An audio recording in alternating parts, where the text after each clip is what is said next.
Hi everyone, I just want to answer this question na laging tinatanong sa akin kung paano ako magkaroon ng private student or saan ako nakakakuha ng mga private students ko. So before kasi, sobrang tagal na, nakakakuha talaga ako ng student ko sa social media lang. Nag-market lang ako online. So, i-post mo lang yung mga services mo. Like ako, syempre, yung service ko ginagawa is yung ganito, ESL classes, online ESL classes, ganyan. For phonics class, ganyan, business, IELTS review, daily conversational practice, mga ganon. So, yun lang ipopost mo. So, usually, gumagawa talaga ako sa Canva. So, sa Canva ako nagawa ng mga posters. Tapos, kung hindi posters, yung mga short clip sa klase ko. So, kumuha ka lang ng highlight doon sa short clip. Kumuha ka lang ng highlight doon sa klase mo. So, di ba meron tayong 25 minutes na klase. So, sa 25 minutes na yon, kumuha ka lang doon ng yung pinaka naging interactive yung student mo, yung meron kang part doon na ang ganda ng pagkaka-explain mo sa something, sa lesson, or yung may part doon na yung student mo talagang nag-participate ng magandang-maganda, ganon. Yun yung kunin mong highlight. Huwag yung ipopost yung buong klase nyo kasi hindi rin naman masyadong papanoorin at hindi rin naman as in buong 25 minutes maganda yung performance ng student nyo.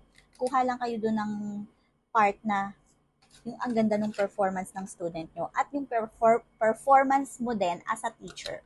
So, yun lang. Yun yung pinopost ko sa mga social media platform. So, lahat yun, pinopostan ko talaga. Siguro yung pinaka-effective sa akin before, like, noon talaga, is yung Facebook. So, doon talaga ako una nagkaroon ng student sa Facebook. Tapos, yun na, kumalat na lang, parang through recommendation na lang. Yung si mommy nag-recommend ng friend.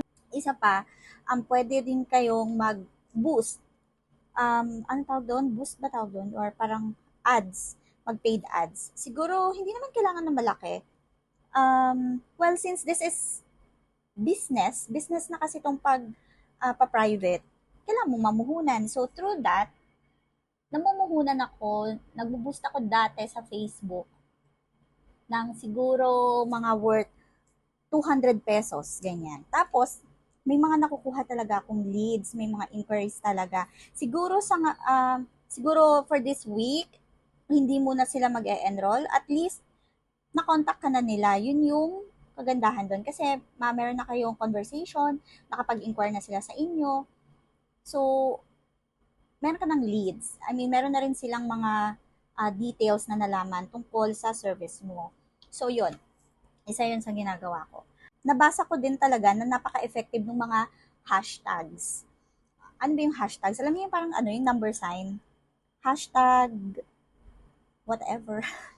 Pero, ang hashtag nyo ay dapat hashtag ESL or hashtag ESL teacher, hashtag class in, hashtag online class, hashtag ESL, online ESL, parang mga ganon, related sa,